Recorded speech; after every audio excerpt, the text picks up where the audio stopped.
It seemed like such a rewarding idea to be able to mill the wood and handcraft this board and then surf it. It was the sort of like the combination of all the things that I love.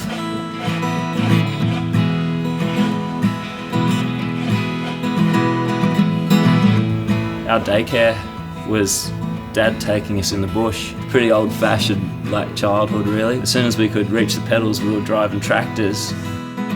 Oh man, my dad's the most passionate man I know. Yeah, he's like the #1 wood sniffer. Oh, that's a term my brother-in-law, who's a plumber, came up with. You can tell a wood sniffer from a mile away. They touch it, they look at it, and they feel it, and you know, they'll sniff it.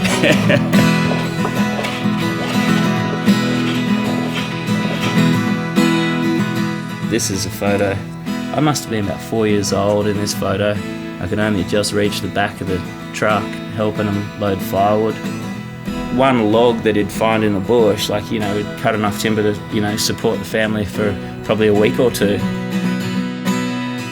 One of the rare times I got to sort of chill out with my old man.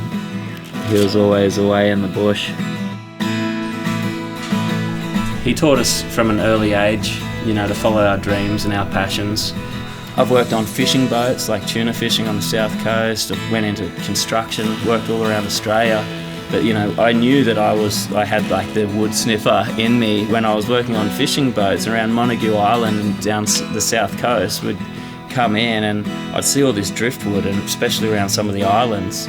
And all I could think about was, I wonder what it looks like. I wonder what the slabs would look like. And so that was, I realised I wasn't going to be a fisherman.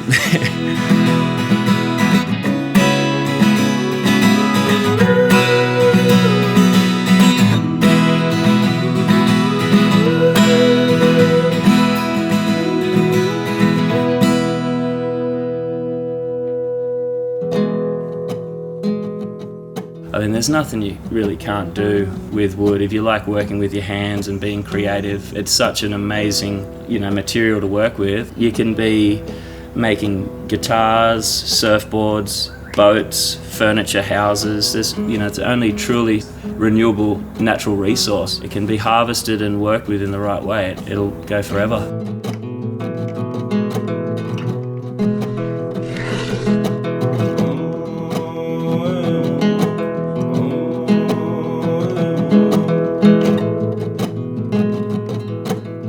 The thing that's kept me into doing woodwork has just been able to be so creative, and then, you know, it's kind of like hereditary. It feels like it's in the blood. Yeah.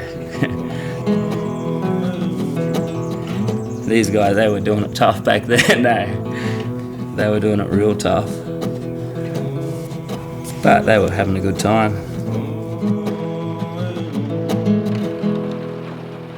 There's nothing at all in anything I do that comes close to when you're finally paddling out. You forget about everything else, and you're kind of just thinking about, oh wow, it's paddles well. You sit out there and you're just so stoked because there's all these processes and time's gone into building this board. You're just right there in the moment.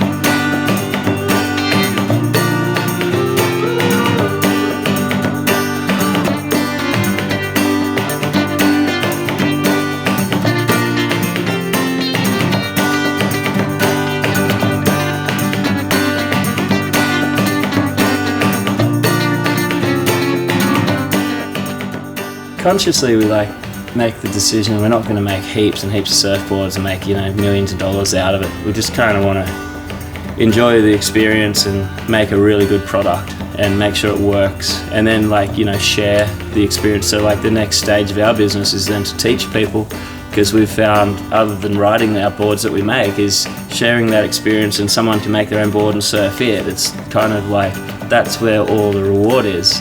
And if we can, you know, pay a few bills or make a humble living, then it's kind of, you're killing it, aren't you?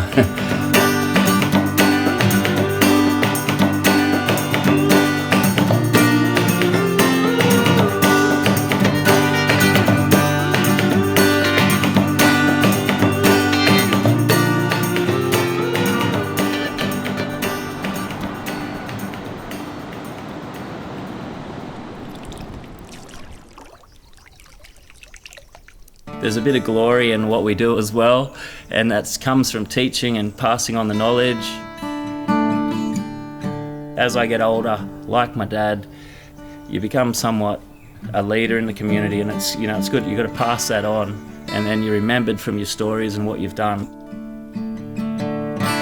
Like any, you know, good, honourable business is doing, they're trying to, you know, do good things for the community and for the environment. So, you know, the glory and the stories, I guess, and sharing the knowledge, that's what drives me.